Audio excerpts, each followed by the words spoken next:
Jadi kamu pengen bicara apa, sayang? Kamu udah nyuruh seseorang buat temuin Pak Mahmud, supir angkot yang ditemuin sama Vito, supaya dia bisa pergi dan gak bisa jadi saksi. Sorry sayang, saya nggak paham maksud kamu. Maksudnya apa? Ya udah, kamu jawab aja dengan jujur pertanyaan aku.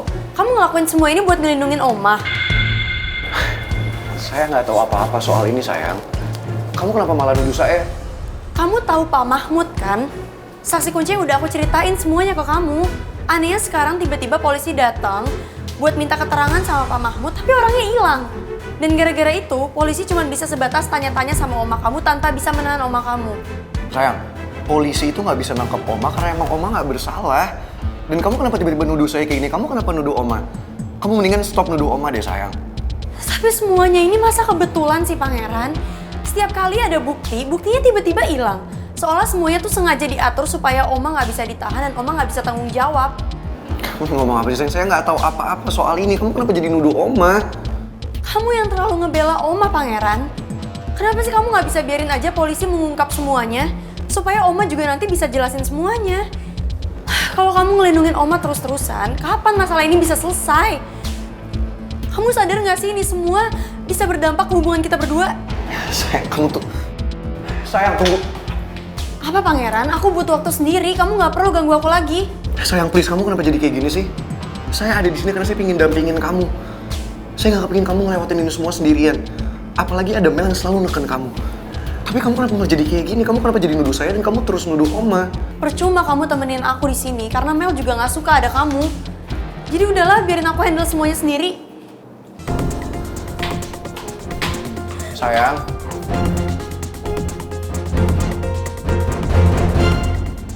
Putri nuduh saya ngelindungin Oma dan menghilangkan Pak Mahmud. Pasti karena sebelumnya Putri emang mau ajak saya ketemu Pak Mahmud. Supaya saya bisa dengar semua kesaksian Pak Mahmud.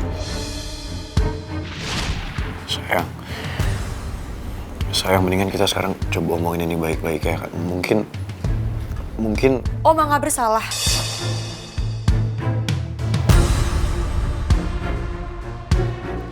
Kalau kamu mau, aku akan anterin kamu ketemu supir angkot itu. Supaya kamu bisa denger sendiri kalau semua buktinya itu mengarah ke Oma.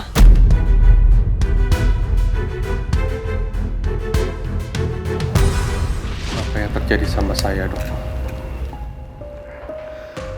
Pak Raymond sebelumnya mengalami kecelakaan yang cukup parah. Sampai akhirnya Pak Raymond mengalami koma yang cukup lumayan lama. Apa benar yang tadi itu semua keluarga saya? Kok saya nggak kenal mereka ya, Dok? Dan mereka seperti kenal dekat sama saya. Mereka semua memang keluarga dekat Pak Raymond.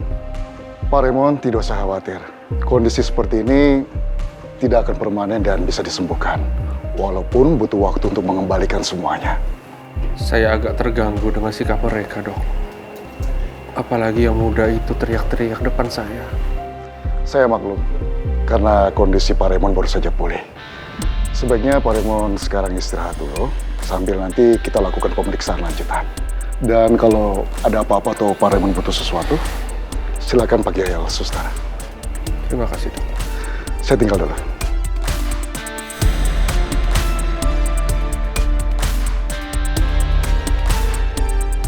Apa benar mereka semua keluargaku? Kenapa aku nggak ingat mereka sama sekali ya?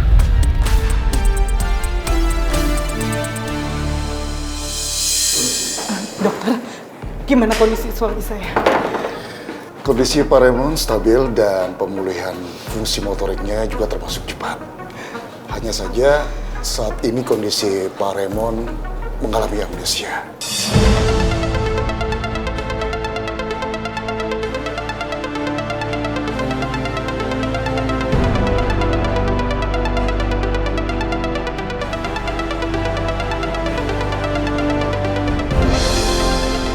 Jadi, maksud dokter amnesia tuh, jadi saya lupa ingatan, Dok. Benar.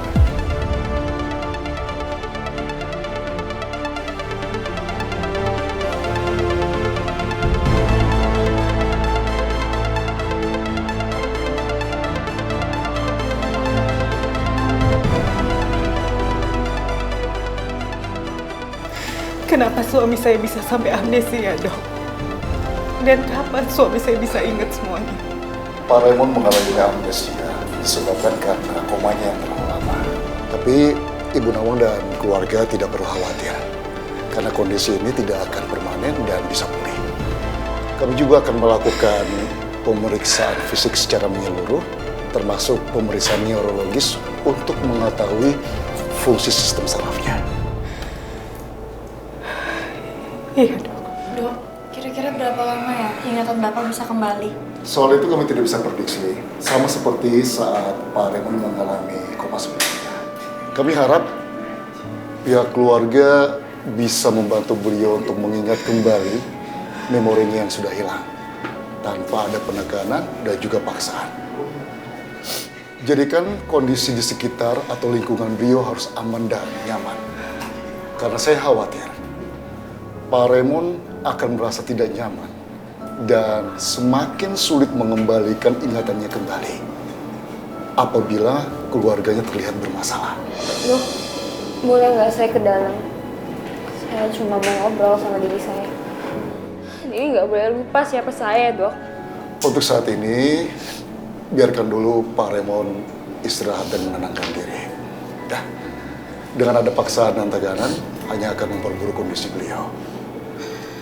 Dan untuk mengembalikan ingatan beliau, harus dengan pelan-pelan, mungkin dengan cara memperlihatkan foto-foto atau album kenangan jika mungkin ada.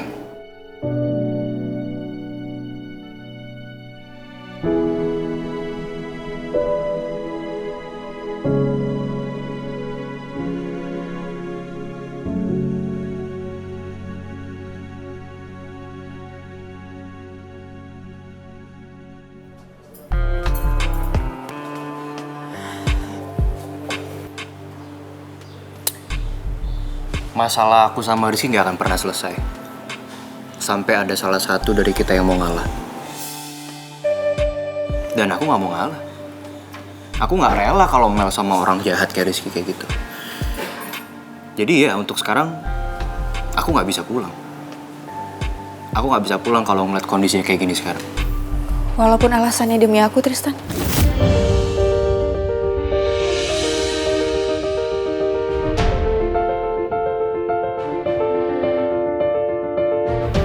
Gak usah dijawab, aku tahu jawabannya apa.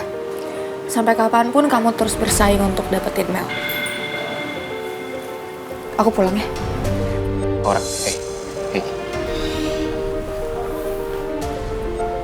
Makasih ya. Dan aku juga minta maaf.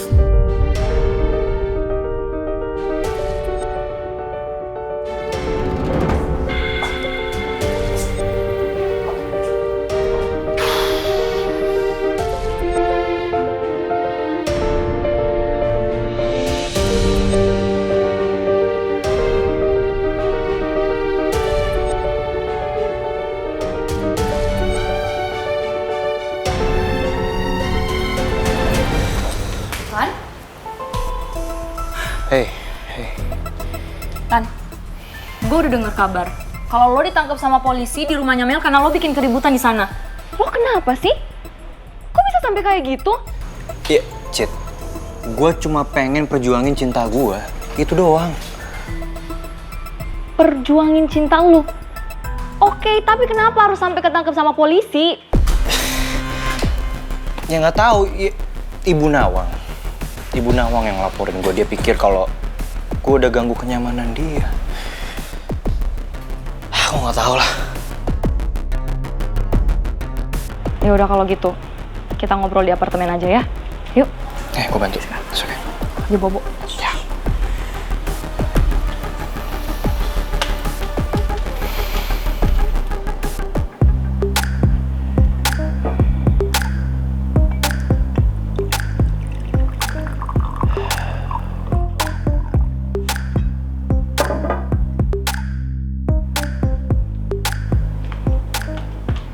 Tan, nih, lo minum dulu ya, biar rileks.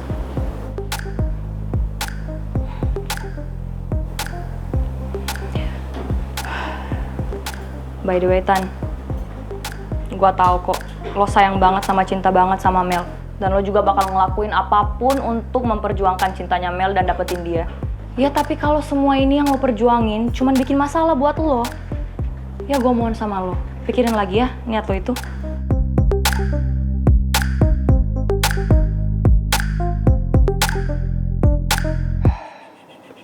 Tekad gue udah bulat, Cid.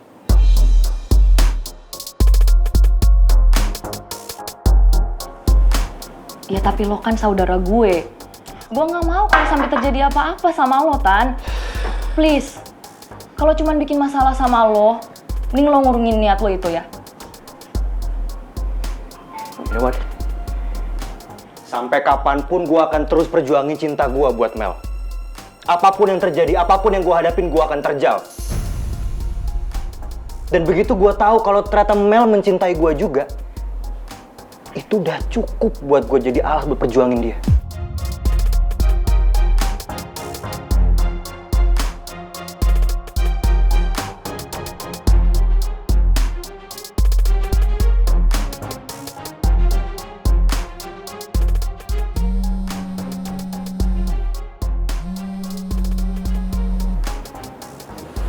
Halo, Tini, ya kenapa?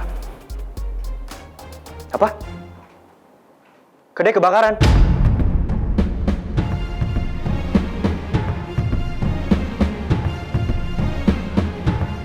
Kedai kebakaran?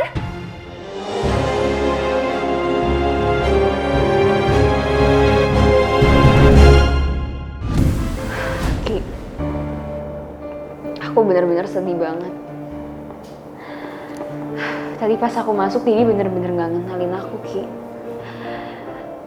Bahkan Didi nganggep aku kalau misalnya aku gangguin Didi. Kamu bisa bayangin gak sih perasaan aku sekarang kayak gimana? Sabar ya, Mel. Saya yakin Didi kamu pasti pulih lagi kok. Dan bisa mengingat kamu lagi. Kapan, Ki? Aku mau di deket Didi.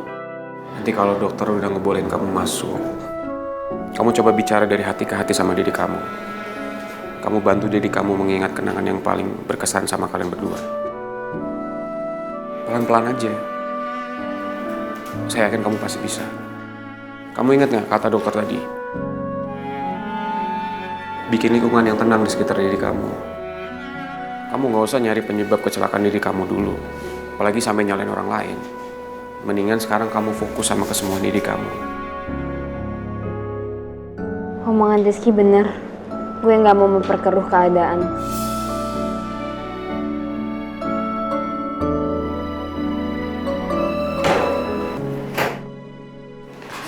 Terus, kondisi diri saya gimana ya? Apa saya boleh masuk? Tenang aja, Sus. Saya bakal jaga sikap kok. Saya cuma ingin deket diri saya. Maaf Mbak Mel, sebaiknya Mbak Mel tunggu di sini dulu ya. Biar nanti saya tanyakan kepada Dokter Yanuar dulu. Yang penting Mbak Mel tenang aja. Kalau gitu saya permisi.